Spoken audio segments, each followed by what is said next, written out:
Mukunda Silks grand opening on 23rd November at Dilshuk Nagar. 1400 rupees sarees, 111 rupees fancy pattu sarees. Me Santam.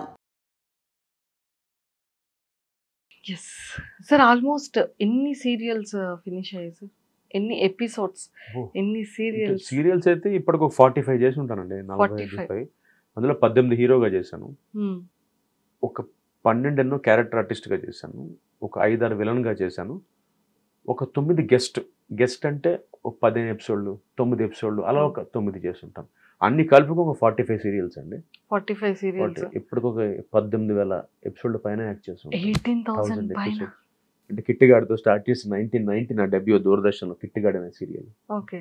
అక్కడి నుంచి మొదలు పెట్టుకుంటే ఇప్పటికీ మేఘ సందేశం నా 45వ సీరియల్ నా కెరియర్లో. సార్ ఇంకొక 5 అయితే హాఫ్ సెంచరీ అయిపోతుంది. అంటే చాలా మంది ఆర్టిస్ట్ ఉన్నారంట అలా చేసిన వాళ్ళు. బట్ అంటే నేనేం ఫీల్ అవుతానంటే ఇట్స్ బ్లెస్సింగ్ అండి, అదృష్టం, భగవంతుడు దయ అంతే. సార్ 30 years కదా? 36 years ఉంది ఇండస్ట్రీ. 36 years సార్, చాలా ఇప్పటి వరకు 30 years ఇండస్ట్రీ, 36 years ఇండస్ట్రీ చూస్తున్నాను నేను. అవును, 36 years ఇండస్ట్రీ. సార్ దూరదర్శన్ నుంచి ఈ రోజు జీ తెలుగు అనేది కంప్లీట్ గా ఒక క్యాసెట్ పెట్టి రీల్ పెట్టి వచ్చే సీరియల్ దగ్గర నుంచి ఈ రోజు డైరెక్ట్ సాటిలైట్ టీవీలో వచ్చే కలర్ ఛానల్ వరకు, బ్లాక్ అండ్ వైట్ నుంచి కలర్ వరకు, ఇట్స్ కంప్లీట్ టెక్నికల్ గా చాలా డిఫరెంట్ కదా సార్? చాలా డిఫరెంట్ అండి. సార్ అప్పట్లో ఎలా ఉండేది? మీరు మేకప్ కానీ మీ కాస్ట్యూమ్స్ కానీ?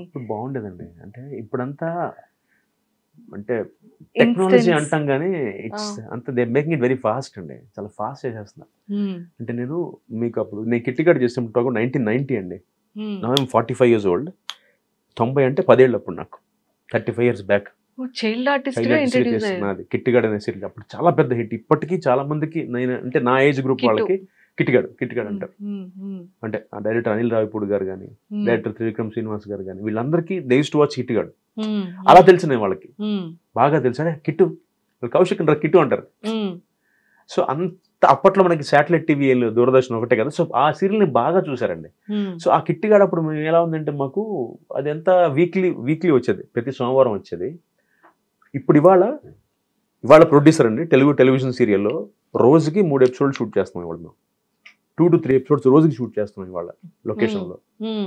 అప్పట్లో ఒక ఎపిసోడ్ 3 రోజులు తీసేవాళ్ళం. అంటే సినిమా లాగా అప్పట్లో దూరదర్శన్కే. అంటే రోజుకి 2-3 సీన్లు. అంటే అంత క్వాలిటీ. అంటే ఆ సినిమా లాగా క్రేన్ వేసుకుని ట్రాలీ పెట్టుకుని సినిమాలు ఎలాంటి బిల్డప్ షాట్స్ ఉంటాయో అంత లైటింగ్ చూసుకుని ఇంత చేసేవాళ్ళు. ఇప్పుడు అంతా ఫాస్ట్ అయిపోయింది. అండ్ అప్పట్లో మేము కెమెరాకి లో బ్యాండ్ హై బ్యాండ్ అని వాడేవాళ్ళు. ఆల్మోస్ట్ క్యాసెట్ ఎంత ఉండేదండి, ఇంత క్యాసెట్. అంటే సినిమాలకి ఇప్పుడు వేస్తున్న అంత క్యాసెట్ ఇంకా పెద్దది. లో బ్యాండ్ హై బ్యాండ్, లో బ్యాండ్ హై బ్యాండ్ బీటా.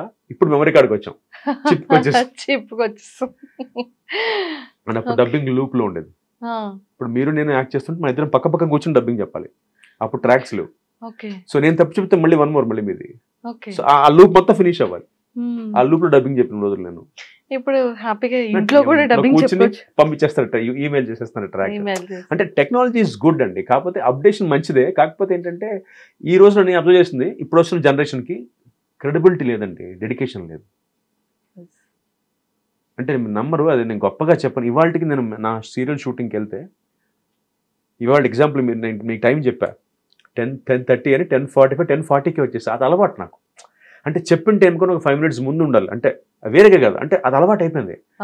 మొన్న ఒక రోజు నేను మొయినాబాద్లో షూటింగ్ అయితే 6 o'clock కాల్ షీట్ అండి. సారీ, హకీంపేట లొకేషన్, ఈ షెడ్యూలే మేఘ సందేశం. హకీంపేట అంటే అల్వాల్ దాటి వెళ్ళాలి కదా, దూరం ఆల్మోస్ట్ ఒక 50 kilometers మణికొండ నుంచి. 6:15కి రీచ్ అయ్యానండి. 6 to 6 టైమింగ్ కాల్ షీట్.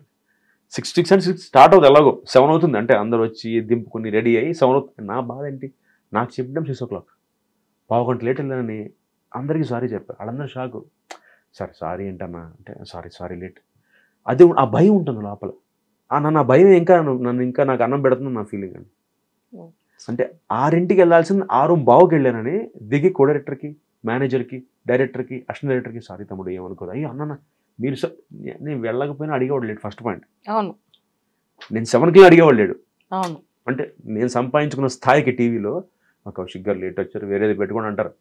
అవును, ఆయన కొంచెం లేట్ అయి ఉంటుందిలే, వేరే షాట్ పెట్టేసుకోండి అని ఆయన రానివ్వండి మెల్లగా అంటారు. బట్ నాకేంటంటే నాకు ఇచ్చిన ఆ రెస్పెక్ట్ని కాపాడుకుంటాను, ఆ మర్యాదను కాపాడుకుంటాను అంతే. సో ఆ భయం ఉంటుంది, అది ఇప్పుడు లేదండి. ఇప్పుడు ఎంతసేపు కొత్త వాళ్ళందరికీ ఏంటంటే ఎన్నింటికి రాగానే అడుగుతారు, ఎన్నింటికి ప్యాకప్ అని అడుగుతారు. నాకు పెద్ద కోపం వస్తుంది ఆ మాటకి. వచ్చిందే పని చేయడానికి 9 దాకా రాత్రి ఎన్నింటికి వెళ్ళిపోవచ్చు, ఎన్నింటికి ప్యాకప్, ఎన్ని సీన్లు ఉన్నాయి, ఇది అంతేగాని ఆ సీన్ ఏంటి, ముందు సీన్ ఏం జరిగింది, తర్వాత సీన్ ఏంటి, వితౌట్ ప్రాంప్ట్ లేకుండా చెప్దాం అని ఉండదు. అందరూ హ్యాపీగా వస్తారు, రీల్స్ చేసుకుంటారు, ఇన్స్టా రీల్స్ చేస్తారు, ప్రాంప్టర్ చెప్తుంటే చెప్పేస్తుంటారు. ఆ మూడ్, ఆ టైమింగ్ ఏంటి ఏమి తెలియదు ఎవరికి. అలా అయిపోయింది. ఎవరిని ఇప్పుడు అందరినీ కూర్చొని ఎడ్యుకేట్ చేయడానికి నేను దేవుని కాదు, గురువుని కాదు. నాకు బాధేసింది, అరే ఇలా ఉన్నారు ఏంట్రా బాబు. ఇంకా అలా ఉన్న వాళ్ళు కొంతమంది మేమే మిగిలాం, నేను, భరణి, నీరజ, చంద్రశేఖర్, ఎవరైతే ఇలా ఇంకా ఆ ప్రొఫెషనల్ ఎటికెట్స్ ఫాలో అవుతున్నామో మేము మిగిలాం. ఇంకా సిన్సియర్గా మా పని మేము చేసుకుంటూ, ఎక్కడ ఎవరిని ఇబ్బంది పెట్టకుండా, ఇబ్బంది పడకుండా. True sir. అన్నిటికన్నా అప్పట్లో ఎంత బడ్జెట్ ఉండేది సీరియల్ యాక్టర్, అదే ఒక యాక్టర్ కి రెమ్యునరేషన్? 500 రోజుకి 1990లో 500 rupees per day. Child artist గా 500 రూపాయలు ఇచ్చారు అప్పుడు నాకు. అప్పుడు కన్విన్స్ 20 రూపాయలు. ఓకే. స్కూటర్ మీద అప్పుడు మా నాన్నగారు దింపేవారు, బైక్ మీద 20 రూపాయలు, 20 రూపీస్ ఇచ్చేవారు కన్విన్స్, అంటే పెట్రోల్ కన్విన్స్. కార్ లో అయితే 50 రూపాయలు అప్పుడు 1990s లో. సో 1990 to 2025 సార్ మెమరీస్ గుర్తు అంటే ఎప్పుడైనా ఆల్బమ్ చూసేటప్పుడు కానివచ్చు? బ్యూటిఫుల్ అండి. ఇంకా నాకు గుర్తున్నాయి అవన్నీ. కిట్టిగాడు చేయడం, తర్వాత సినిమాలు, చైల్డ్ ఆర్టిస్ట్ కొన్ని సినిమా నెంబర్ 1 సంప్రదాయం చేసే సినిమాలు చేశాను. ఆ తర్వాత అందమని ఒక సినిమా చేశాను, ఎంఎస్ రెడ్డి గారు ప్రొడ్యూసర్ గా 2000లో. ఆ సినిమా రిలీజ్ అవ్వాల, ఆడియో పెద్ద హిట్ అయింది. అక్కడ నా కెరీర్ కి బ్రేక్ సినిమాల్లో. అంటే చాలా మంది సెంటిమెంట్ ఆగిపోయిన సినిమా హీరో కౌశిక్ అని స్టార్ట్ అయింది. నా పోస్టర్ మాత్రం శబ్దాల మీద ఉండిపోయింది. ఆల్మోస్ట్ ఒక 3 years పోస్టర్ ఉంది, అది ఎండకెండి వానకి తడిసి అలా పోస్టర్ ఉండిపోయింది అనమాట. సినిమా రిలీజ్ అవ్వాల్సిన డేట్ 2002 May 9th. సంతోషం సినిమా, నాగార్జున గారిది. ఆయన పోస్టర్ నా పోస్టర్ పక్క పక్కనే, దగ్గర ఇంకా ఫోటో ఉంది. సంతోషం పోస్టర్ మీద ఏమో స్కై బ్లూలో నాగార్జున గారు, గ్రేసీ సింగ్ గారు, శ్రేయ గారు, పక్కన అందం, నేను అమ్మాయి కాళ్ళకేసి చూస్తున్నట్టుగా. అమ్మాయి కాళ్ళు మాత్రం ఉంటాయి, పాదాలు పట్టీలు అంతే, నా మొత్తం నా ఫేస్ ఉంటుంది. అది పోస్టర్. ఆ పోస్టర్ మిగిలిపోయింది, సినిమా రిలీజ్ అవ్వలేదు. అప్పుడు ఇంకా అప్పట్లో అందరినీ, సినిమాట్ల గారిని, వినాయక్ గారిని, తేజ, అందరినీ కలిసాను. వాళ్ళందరూ ఏంటంటే కౌశిక్ సినిమా ఆగిపోయింది కదా అంటే సెంటిమెంట్ కదా మనకి ఇండస్ట్రీలో, ఆగిపోయిన సినిమా హీరో. సో దాన్ని బ్రేక్ చేసిన ఈవి సత్యనారాయణ గారండి. ఆ సినిమా ఆగిపోగానే 6 పత్రికల్లో పిలిచారు నన్ను. అడే నుంచి ఏం కాదు బాగుంటుంది సినిమా, ఆళ్ళ బ్యాడ్ లక్. అది చేస్తుంటే ఆర్పి పట్నాయక్ గారు శ్రీను వాసంతి లక్ష్మి సినిమాలో విలన్గా ఇచ్చారు. అది ఆళ్ళ. అంటే మనకి ఎలా ఉంటుందండి, ఇక్కడ హిట్ అయితే కదా వేషాలు వస్తాయి. సో అది ఎప్పుడైతే ఆ 2 పోయాక వేషాలు రాలేదు, ఇంకా ఫుల్ ఫిజిగా టీవీకి వచ్చేసాను నేను. సార్ యాక్చువల్గా హిట్ ఫ్లాప్ అనేది ఎప్పుడైనా సరే ఒక డైరెక్టర్ చేతిలో ఉంటుంది, యాక్టర్ చేతిలో ఇంపాక్ట్ అవుతుంది ఆర్టిస్ట్లకి బాగా. అది ఎందుకని ఇప్పటికీ కూడా అది సినిమాలో లేకపోతే స్టోరీ ఇదనో లేకపోతే జనాలకి ఎక్కకపోవడం వల్ల ఈ హిట్ ఫ్లాప్ అనేది డిపెండ్స్ ఆన్ డైరెక్టర్. ఎగ్జాంపుల్ చెప్తా, రావు రమేష్ గారు, ఫైనెస్ట్ యాక్టర్స్ ఆఫ్ వాళ్ళు మనకి సినిమా ఇండస్ట్రీలో. ఆయన అంటే చాలా ఇష్టం. ఏ క్యారెక్టర్ అయినా ఇలా అవలీలుగా చేసే ఒక లెజెండ్. ఆనెస్ట్ గా రావు గోపాల్ గారు అబ్బాయిని పక్కన పెట్టేస్తే అది ఓకే, అది జస్ట్ యాడ్ ఆన్ అంతే. ఆయనకి ఈజ్ ఎ వండర్ఫుల్ యాక్టర్ అండి. ఆయన మాతో పాటు టీవీ చేశారు, అంటే నేను ఆయన కాంబినేషన్ చేయలేదు. ఆయన ఈటీవీలో చెన్నైలో ఉండేవారు అప్పుడు, ఆయన అక్కడ టీవీ సీరియల్ చేసేవారండి. నాకు బాగా గుర్తు, ఆయన అది చేస్తున్న టైంలో టీవీలో బాగా పాపులర్గా ఉంటూ క్యారెక్టర్స్ చేస్తూ గోపిచంద్ గారి ఒక్కడున్నాడు సినిమా, గమ్యం, కృష్ణ గారి గమ్యం నెక్సలెట్ క్యారెక్టర్ చేశారు. అది బాగా ప్లేస్ ఆయనకి. ఆ తర్వాత కొత్త బంగారు లోకం పడింది. ఎప్పుడైతే అత్తారింటికి దారి చేశారో ఫేస్ మారిపోయిందండి. అంటే చూడండి ఇంపాక్ట్ ఎలా అవుతుందని చెప్తున్నాను మీకు. అంటే రావు రమేష్ గారు అప్పటిదాకా మనకి గమ్యం సినిమాలో ఒక్కడున్నాడులో ఒక చిన్న గెస్ట్ రోల్లో చేశారు. తర్వాత కొత్త బంగారు లోకంలో ప్రొఫెసర్, మంచి క్యారెక్టర్, బాగా చేస్తున్నారు, ఈయన బాగా చేస్తున్నారు అని పేరు వచ్చింది. ఎప్పుడైతే అత్తారింటికి దారిలో పవన్ కళ్యాణ్ గారి మామయ్య క్యారెక్టర్ చేశారో ఈక్వేషన్స్ మారిపోయాయండి. అంటే అప్పుడు ఫుల్ ఫ్లెడ్జ్గా ద వరల్డ్ నోటీస్డ్ హిమ్. ఈయన కదా performer. Like we have another Prakash Raj. అంటే ఒక ప్రకాష్ రాజ్ గారిలో ఒక సమకాలీక నటుడు, అంటే అంత పర్ఫార్మెన్స్ ఇవ్వాలి నటుడు మనకు దొరికాడు ఇండస్ట్రీ కన్నా. అప్పుడు రికగ్నైజ్ అయింది. అది దేనికంటారు, హిట్. అంటే ఆ డైరెక్టర్ ఏదైనా హిట్ మీద డిపెండ్స్ ఉంటుంది. ఆయన ఎంత మంచి ఆర్టిస్టో నాకు ఎప్పుడో తెలుసు. మేము ఇద్దరు ఒక సీరియల్ చేయాల్సింది మిస్ అయ్యాం. బట్ ఆయనకి కూడా నేనంటే నా యాక్టింగ్ అంటే చాలా ఇష్టం రావు రమేష్ గారికి. వి కీప్ మీటింగ్ ఒకసారి ఎయిర్పోర్ట్లో కలిసాను. అంటే ఆయన అదే అంటాను, పాప ఆయనకి ఎప్పుడో రావాలి. ఇన్ఫాక్ట్ అంటే ఆయనకున్న పర్ఫార్మెన్స్ టాలెంట్కి క్యాపబిలిటీస్కి రావు గోపాలరావు గారు అబ్బాయిని పక్కన పెట్టేస్తే ఎప్పుడో వచ్చేయాలి. అంటే చూడండి, రావు గోపాలరావు అబ్బాయికే అంత టైం పట్టిందంటే ఇండస్ట్రీ. సార్ ఎస్సీ అంటే 1990 నుంచి ఇంత సూపర్ హిట్ ఫిలిమ్స్ చేసి ఆల్మోస్ట్ 18,000 పైన ఎపిసోడ్స్ చేసి 45 దగ్గర ప్లస్ సీరియల్స్లో ఉన్నారు కదా. అంటే నెంబర్ ఆఫ్ డైరెక్టర్స్ మీకు మంచిగా పరిచయాలు ఉన్నారు. తేజ గారు కానివ్వచ్చు, రాజమౌళి గారు కానీ, త్రివిక్రమ్ శ్రీనివాస్ గారు కానీ, పూరి జగన్నాథ్ సార్ కానీ, ఇలా నెంబర్ ఆఫ్ డైరెక్టర్స్. అంటే ఎప్పుడైనా సరే ఒక యాక్టర్ కూడా వెళ్ళి మన కోసం ఒక మాట అడిగితే అంటే ఆపర్చునిటీ రావచ్చు, లేదు అంటే అడగకుండా కూడా వాళ్ళ పాయింట్ ఆఫ్ వ్యూలో ఉంటాం కదా అనేది కూడా కొంతమంది యాక్టర్స్ ఆలోచించవచ్చు. నేను ఎప్పుడు అనుకోదండి, నేను అడిగి కలిసేవాడి, కలిసేవాళ్ళం. త్రివిక్రమ్ శ్రీనివాస్ గారిని కలిసాను, మన అనిల్ రావిపూడి గారిని కలుస్తుంటాను. కాకపోతే ఏంటంటే నేను అది నాకు ఇప్పుడు అర్థమవుతుంది డైరెక్టర్ అయిన తర్వాత. ఆ టైంకి అది అనిపించాలండి, లేకపోతే కాన్స్టెంట్ టచ్లో ఉండాలి మనం. నేను సెకండ్ ఇది చేయలా. ఎప్పుడైతే నాకు ఆరుగురు పత్తుల సినిమా ఫ్లాప్ అయిందో, శ్రీనివాసంత లక్ష్మి ఫ్లాప్ అయిందో, ఫుల్ ఫ్లెడ్జ్గా టీవీకి వచ్చేసాను. కంఫర్టబుల్గా ప్లేస్ అయిపోయానండి. ఈటీవీలో చేస్తున్నా, జీలో చేస్తున్నా, జెమినీలో చేస్తున్నా. ఈటీవీకి 15 సీరియల్ చేశా, జెమినీకి 7 చేశాను, 9, స్టార్మాకి 7 సీరియల్ చేశా. అంటే ఏంటి, I was getting back to back work, satisfied. అంటే నాకు ఎప్పుడు అంటే నాకు ఒకటే కోరిక ఉండేదంటే ఎప్పటికైనా లైఫ్లో ఇప్పటికీ ఒక కోరిక ఏంటంటే ఒక ప్రకాష్ రాజ్ గారు లాగా, రావు రమేష్ గారు లాగా క్యారెక్టర్ ఆర్టిస్ట్గా సినిమాల్లో పేరు తెచ్చుకోవాలి. సార్ చాలా మంచి వర్డ్ చెప్పారు.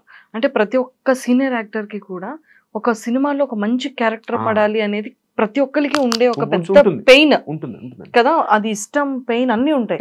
బ్రేక్ అండి, ఒక్కొక్కసారి మంచి క్యారెక్టర్ పడితే సినిమా ఆడదు. అదే చెప్తున్నా, లాజిక్ ఎలా ఉంటుందంటే నాకు శ్రీనివాసంత లక్ష్మి సినిమాలు నమ్మరు. నాకు చాలా మంది ఇప్పటికీ నాకు ఫ్యాన్స్ ఉన్నారు ఆ సినిమాకి సంబంధించి. అంటే ఒక సాఫ్ట్ విలన్, చూడ్డానికి చాలా అమాయకంగా ఒక ఎంపీ కొడుకు వచ్చి రాజమండ్రి అంటే ఒక ఊరు వచ్చి 2 అమ్మాయిలు రేప్ చేసి వెళ్ళిపోతాడు. అని చంపేస్తుంది హీరోయిన్, చంపేస్తుంది క్లైమాక్స్. క్యారెక్టర్ మనోహర్ క్యారెక్టర్ పేరు. అంటే అలాంటి క్యారెక్టర్ లైక్ చేస్తున్నారు. కాకపోతే అది హిట్ అయి ఉంటే నాకేమో వేషాలు పడవేమో, అంటే పాజిటివ్ విలన్ గా పడుండొచ్చేమో. బట్ అది ఫ్లాప్ అవడం అంటే ఈక్వేషన్స్ చాలా ఉంటాయండి. ఇప్పుడు మీరు నమ్మరండి, 78లో చిరంజీవి గారితో 20 మంది వచ్చారు హీరోలు. వీరు అడోర్ మెగాస్టార్, అంతే. అది అంటే అది ఎందుకు అంటే ఆయన ఎంత కష్టపడి ఆ టైమింగ్, ఆ కష్టం, ఆపర్చునిటీస్ కూడా ఆ టైంకి రావడం, అందిపుచ్చుకోవడం. ఆయనకి ఖైదీ సినిమా 60 సినిమా, నాకు తెలిసి 70 సినిమా అనుకుంటండి. ఫస్ట్ 20 సినిమాలో కాదు ఆయన ఖైదీ, చాలా లేట్గా వచ్చిన సినిమా. 83లో ఖైదీ సినిమాకి అప్పటికే ఆయన 50 సినిమాలు చేశారు ఆయన. సో అంటే అప్పటికే ఆయన చిన్న క్యారెక్టర్లు, అంటే నైట్ క్యారెక్టర్, గెస్ట్ క్యారెక్టర్ చేస్తూ వస్తున్నారు. అంటే ఎక్కడ అయిపోయి ఉండేదిగా చెప్తున్నా. అంటే వీ షుడ్ కీప్ ఆన్ వెళ్ళిపోవాలండి. గీతలో కృష్ణుడు చెప్పినట్టుగా కర్మణ్య వాధికారస్తే మా ఫలేషు కదాచన అని మన ప్రయత్నం మనం చేయాలి. ఆ టైము, నేను టైం బాగా నమ్ముతా. ఒకసారి కోట శ్రీనివాసరావు ఒక మాట చెప్పారు ఒక షోలో. ఆయన చెప్పారన్నమాట, టాలెంట్ గుమ్మడికాయ అంత ఉంటే అదృష్టం ఆవగింజంతనే ఉండాలట. అంటే ఎంతో కొంత ఉండాలండి. నాకు టాలెంట్ ఉంది, నేను మంచి పర్ఫార్మర్ అంటే కుదరదు. ఆ టైంకి ఆ డైరెక్టర్ కనిపించాలి. అండ్ ఇంకోటి కాన్స్టెంట్ ఫాలో అప్ తప్పు నాదే, నేనే చేయలేదండి. అంటే నేను ఎప్పుడైనా ఒక సినిమా ఓపెనింగ్ అయ్యేప్పుడు కలిసేవాడిని. పాపం ఇప్పటికీ ఏ మాటకమంట త్రివిక్రమ్ శ్రీనివాస్ గారు కానీ, అనిల్ రావిపూడి గారు కానీ పిలిచి కూర్చోబెట్టి కాఫీ ఇచ్చి మాట్లాడతారు. ఆ రెస్పెక్ట్ నేను గెయిన్ చేసుకున్నా. భయ ఏంటి చెప్పండి, ఏం చేస్తున్నారు ఇప్పుడు, ఏ సీరియల్ చేస్తున్నారు, ఇంత బాగా మాట్లాడతారు. ఆ తర్వాత నేను ఫాలో అప్ చేసేవాడిని కాదు. ఎందుకంటే నాకున్న కమిట్మెంట్స్, ఇప్పుడు సీరియల్ అంటే 20 రోజులు బ్లాక్ అయిపోతాయండి. సినిమా అంటే వాళ్ళకి ఎక్కువ డేట్స్ ఇవ్వాలి. నేను రేపు పొద్దున మొహమాటానికి కలిగి వాళ్ళు నాకు అవకాశం ఇచ్చాక ఆబ్లిగేషన్ నేను కాదు అంటే తప్ప వాళ్ళని అవమానించినట్టు అవుతుంది. అందుకని నేను ట్రై చేయలేదు. అండ్ ఇంకొక మేజర్ ఏంటంటే మనకు ఒక ట్యాగ్ వేస్తారండి తెలుగులోనే. సార్ నా నెక్స్ట్ క్వశ్చన్ అదే సార్. ఇది ట్రూ. ఇది అంటే నిజంగానే ఒక సీరియల్ ఆర్టిస్ట్కి, ఫిలిం యాక్టర్కి చాలా డిఫరెన్స్ చెప్తారు. వీళ్ళు ప్రాంప్ట్లో చేస్తారు, వీళ్ళకి ఒక డైలాగ్ వెర్షన్ ఉండరు. అందరిలో ఉండరు కదండి. ఇప్పుడు నేను ఉన్నాను వితౌట్ ప్రాంప్టింగ్ యాక్ట్ చేస్తా అంటే నేను సినిమాలు చేసిన వాడిని. అంటే ఒక చిన్న చూపు ఒక్కటే నచ్చదండి నాకు. అంటే వాళ్ళ లాజిక్ నిజంగా దాని వల్లే ఆపర్చునిటీస్ రావాలి. అది కూడా ఒక కారణం అండి, అది మేజర్ కారణం. ఇప్పుడు నేను మీకు చెప్పిన కారణం అయితే నేను సీరియల్లో డేట్స్ అడ్జస్ట్ చేయలేకపోయినా 20% అయితే 80% డైరెక్టర్స్ ఆడి సీరియల్ ఆర్టిస్ట్ పెట్టకండి అంటే నేనే. అంటే ఇన్స్టా ఇన్ఫ్లుయెన్సర్స్ వాళ్ళైతే ఓకే, వాళ్ళు ఓకే అంటే వాళ్ళు లిప్సింక్ కదా, వాళ్ళైతే వాళ్ళు లిప్సింక్లో రీల్స్ చేస్తారు కదండి. ఇప్పుడు ఇన్స్టా ఇన్ఫ్లుయెన్సర్స్ అందరూ ఏం చేస్తారు, లిప్సింక్లో వాళ్ళకి కొన్ని వేల మంది ఫాలోవర్స్ ఉంటారు, కొన్ని లక్షల వాళ్ళకి వ్యూస్ ఉంటాయి. ఎందుకు? సింపుల్ లాజిక్ చెప్తా, లిప్సింక్ చేయడం వేరు, యాక్ట్ చేయడం వేరు, చాలా మైన్యూట్ డిఫరెన్స్. ఇప్పుడు లైట్ పెట్టి కెమెరా పెట్టి ఇక్కడ నా డైలాగ్ ఇస్తే మీరు పేజ్ డైలాగు, నేను మీ మీద షాడా పడకుండా ఒక చిన్న ఒక యాక్టివిటీ చేస్తూ డైలాగ్ చెప్పడానికిను కూర్చోపెట్టి సెల్ఫీ మోడ్లో రీల్ చేయడానికి చాలా తేడా. అందుకే 100,000 మంది ఇన్స్టాలో చేయొచ్చు, బట్ కెమెరా పెట్టి కెమెరా ఇంతకుముందు మనకి మ్యాక్సిమం ఉండేది సినిమాలకి, నెగిటివ్ ఉండేది. మీరు నమ్ముతారు లేదు, రోల్ అనగానే ట్రర్ సౌండ్ వస్తుంటది, అప్పుడు యాక్ట్ చేయాలి. అంటే లక్కీగా నేను మా తమ్ముడు చిన్నప్పటి నుంచి అందులో ఉన్నాం కాబట్టి మాకు కాన్షియస్ ఫీలింగ్ రాలేదు. బట్ ఇవాళకి ఆ మ్యాగజిన్ ఆ కెమెరా ఉన్నంత కాలం, రీల్ ఉన్నంత కాలం ఇవాళకి ప్రతి ఆర్టిస్ట్ కాన్షియస్ అవుతారు డైలాగ్ చెప్పడానికి. నాకు కింద వస్తుంటుంది ట్రర్, క్లాప్ కొట్టగానే ట్రర్ వెళ్తూ ఉంటుంది. ఈ టర్రలు వింటూ డైరెక్ట్ ఆర్టిస్ట్ని చూసుకుంటూ లైటింగ్ చూసుకుంటూ మీ యాక్షన్ మీరు చేసి మీ డైలాగ్ మీరు చెప్పాలి. It's multi tasking. అంటే ఎంత కష్టం ఉండదు అంటే అంత కష్టం ఒక యాక్టర్గా చెప్పడం. ప్రతివాడు చెప్పే కమెంట్ చాలా ఈజీ కదండి, నాలుగుకి నరం ఉండదు అంటారు. కమెంట్ బొక్క ఇలా చెప్పేస్తారు, ఆడికి బొంగ యాక్షన్. అది కాదు, ప్రాక్టికల్గా మనం సెట్లో ఉన్నప్పుడు పెద్ద పెద్ద ఆర్టిస్టులతో చేస్తున్నప్పుడు తెలుస్తుంది మనకి ఎలా ఉంటుందో ఆ ఫీల్. సో దానివల్ల కూడా అంటే వాళ్ళకి అర్థం కాదు ఏంటంటే యాక్టింగ్ ఎక్కడైనా ఒకటే అండి, ఆ పారామీటర్స్ మారతాయి. ఇప్పుడు నేను థియేటర్ ఒక నాటకం వేస్తున్నాను అనుకోండి, నేను 100 కూర్చుని వాడికి నా పర్ఫార్మెన్స్ కనిపించాలి, ఎక్కువ చేస్తా. సినిమా అనుకోండి 70 mm, అదే కరెక్ట్గా దానికి 70% తగ్గించాలి నా పర్ఫార్మెన్స్ని. టీవీ అనుకోండి కొంచెం పెంచుతా, దగ్గరగా ఉంటాం కాబట్టి. అండ్ ఇందులో కూడా డైరెక్టర్స్ పట్టు ఉంటుంది. నేను బాపు గారితో పనిచేశానండి. బాపు గారికి ఏంటంటే మీరు కెమెరాకి ఫేవర్ చేయకూడదు. నాకు పెద్ద ఆర్టిస్ట్, నా ముందు ఒక పెద్ద ఆర్టిస్ట్ పేరు చెప్పమన్నాడు. ఎందుకంటే పొద్దుతిరుగుడు పూలా తిరిగిపోతారు కెమెరా కన్నాడు, సన్ఫ్లవర్ లాగా. ఆయనకి ఏంటంటే న్యాచురల్గా ఉండాలి. ఇప్పుడు మన ఇద్దరు ఎలా మాట్లాడుకుంటున్నాం అదే ఆయనకి యాక్షన్. బాపు గారికి ఇంకో పెద్ద డైరెక్టర్ ఉన్నారు, ఆయనతో కూడా పనిచేశా. ఆయనకి డ్రామా. మామూలుగా ఏంటండి మంజుష గారు బాగున్నారా, ఇది బాపు గారి స్టైల్. ఇంకో డైరెక్టర్కి ఎలా, మంజుష ఏంటి బాగున్నావా అంటే అది అది ఏ ఫీల్ అయినా, అది ఫ్రెండ్లీ ఫీల్ అయినా కూడా అంత డెప్త్ కావాలి ఆయనకి. అంటే డైరెక్టర్ని బట్టి కూడా మారుతుందండి. సో దానికి నువ్వు సీరియల్ యాక్షన్కి నువ్వు సినిమాకి సంబంధం లేదు. పర్ఫార్మెన్స్ లో మీకు ఆ పారామీటర్స్ మారితే తప్ప డైరెక్టర్ని బట్టి చేసుకుంటూ వెళ్తాం. ఇప్పుడు నేను మీకు కావాల్సినట్టు నేను యాక్షన్ నా పర్ఫార్మెన్స్ ఇవ్వాలండి, కౌశిక్ కొంచెం అంత వద్దమ్మా తగ్గించేస్తా. కొంతమంది డైరెక్టర్ అంటారు కొంచెం పెంచమ్మా, మరీ న్యాచురల్గా మరీ కొంచెం అప్స్ అండ్ డౌన్స్ అడుగుతారు మాడ్యులేషన్లు. ఏమ్మా బాగున్నావా అనగానే ఏమ్మా బాగున్నావా, ఈ తేడా డైరెక్టర్ బట్టి ఉంటుంది కదా. Correct sir. సీరియల్స్ లో మంచి ఇన్కమ్ వస్తుంది, సెటిల్ అవ్వచ్చు. కాదండి, గవర్నమెంట్ జాబ్ లాగా సీరియల్ మంచి ఇన్కమ్ ఉండదండి. గవర్నమెంట్ జాబ్ లాగా సెక్యూర్డ్. నెలకి మీకు వచ్చే 1,50,000 1,70,000 పర్ఫెక్ట్ గా వచ్చేస్తాయి. అది ముందన్ని కరెక్ట్ గా మాట్లాడుకుంటాం. పర్ఫెక్ట్ ప్రొడక్షన్ వాళ్ళు TDS కొట్టకుండా డబ్బులు కరెక్ట్ గా ఇస్తే, అది లేకుండా ఏది టెలికాస్ట్ అయినా 45 days కి ఫస్ట్ చెక్ వచ్చాక డబ్బులు ఇస్తానంటే మాత్రం గోవిందా. అంటే సీరియల్ ఆర్టిస్టులు అందరికి ఓన్ హౌసెస్ ఉంటాయి, మంచిగా సెటిల్మెంట్ ఉంటుంది, లైఫ్ కెరియర్ బాగుంటుంది. డిపెండ్స్ అండి. ఓన్ హౌసెస్ ఉంటాయంటే ఇప్పుడు నేను కొనుక్కోవడానికి నాకు 20,000 పట్టింది. అంటే అప్పుడు నా పేమెంట్స్ అంత తక్కువ ఉండేవండి. ఇప్పుడు నేను తీసుకుంటున్న పేమెంట్ మీరు నంబరు, ఇప్పుడు నేను ఛార్జ్ చేసే రెమ్యునరేషన్ ఫస్ట్ కొత్త హీరో ఛార్జ్ చేస్తున్నాడు, ఇప్పుడు వచ్చిన హీరో. అంటే అంత మారిపోయినాయి పారామీటర్స్. అంటే నేను ఒక ఇల్లు కొనుక్కోవడానికి 2 ఏళ్ళు పట్టింది, 20 ఏళ్ళు కష్టపడితే నేను I could buy a flat for my self. అదే కనుక ఇప్పుడు కొత్తగా వచ్చిన వాడికి ఏంటంటే వాడు స్టార్టింగే 22,000 స్టార్ట్ అవుతుంది per day payment. Social media ఒకటి, ఈ ఇన్స్టా అని, యూట్యూబ్ అని, ఇంకా మీరు అన్నట్టుగా స్నాప్చాట్ అని, ఇది మానిటైజ్ అయిపోయింది. ఫేస్బుక్ కూడా, ఇప్పుడు ఇన్స్టా కూడా. ఏముంది ఇంకా మానిటైజ్ అయితే ఎంతో కొంత యూట్యూబ్లో ఇన్కమ్ వస్తూనే ఉంటుంది కదా, అదొక సైడ్ ఇన్కమ్. అండ్ వాళ్ళ ఖర్చులు అలాగే ఉన్నాయండి. అంటే నాకు ఎక్కడ ఆశ్చర్యం అంటే నా జనరేషన్ అంటే 80s, I'm 80 born kid, 80s 70s తో అయిపోయిందండి ప్లానింగ్ ఫ్యూచర్. ఇప్పుడు అందరూ అంటే లివ్ ఇన్ ద మూమెంట్. ఏదో ఇల్లు కొనుక్కున్నామా, రాత్రి పబ్కి వెళ్ళామా, తాగామా, ఇంటికి వచ్చామా, రేపటి సంగతి రేపు. బట్ మాకు ఎలా ఉండేదంటే, ఓహో ఇప్పుడు ₹1,00,000 వచ్చాయంటే 50,000 దాచుకుందాం, నెక్స్ట్ మంత్ కి ఏదైనా ఉపయోగించుకుందాం, ఒక 10 లక్షలు FD చేసుకుందాం, ఇలా ఉండి. ఇప్పటికి నా మైండ్ సెట్ అదే. ఇప్పుడు ఏదో ప్రాజెక్ట్ చేసిన ఒక 2 లక్షలు వచ్చాయి అనుకోండి, వెంటనే 2 లక్షలు ఫస్ట్, అంటే మిడిల్ క్లాస్ మెంటాలిటీ అంటాం కదా, ఫస్ట్ 2 లక్షలు రాగానే 1,00,000 దాచేద్దాం, ఓ 10 ఇది అలా పెట్టేసుకుంటాం. ఇప్పుడు జనరేషన్ అంటే 1,00,000 గోవానా, బాలియా, అంటే they live in the moment. వాళ్ళు correct maybe, I don't know, but అంటే ఆ మైండ్ సెట్ మారదు. అంటే అప్పటి అంటే 80s లోను 70s లో వాళ్ళకి ఇలాగే ఉంటుంది మైండ్ సెట్. ఈ జెన్జీ అని కొత్తగా జెన్జీ అంటున్నారు కదా, జెన్జీ అంటే ఏంటి ఏమోనండి నాకు కూడా తెలియదు. ఎవరో చెప్పారు జెన్జీ అంటే 2000 లో పుట్టిన వాళ్ళ అనుకుంటా జెన్జీ అంటే. అండ్ మిలేనియల్స్ అని 2020 తర్వాత పుట్టిన వాళ్ళు అనుకుంటా, అంతేగా మిలేనియల్స్. వాళ్ళు పాత వాళ్ళ జెన్జీ అంటే. ఓకే, జెన్జీస్ అంటే 2000 లో పుట్టిన వాళ్ళు, 2000 తర్వాత. మిలేనియల్స్ అంటే 90s లో. ఏంటో కొత్త చెప్తారు. నేను కూడా చాలా సర్ప్రైజింగ్ గా ఉంది. నన్ను చాలా మంది అడుగుతారు, సార్ మీరు ఎందుకు సార్ అదే సోషల్ మీడియాలో యాక్టివ్గా ఉంటారంటే, నేను అది గబ్బర్ సింగ్లో పవన్ కళ్యాణ్ గారు చెప్పినట్టుగా green button red button maximum. నాకు అదొకటి.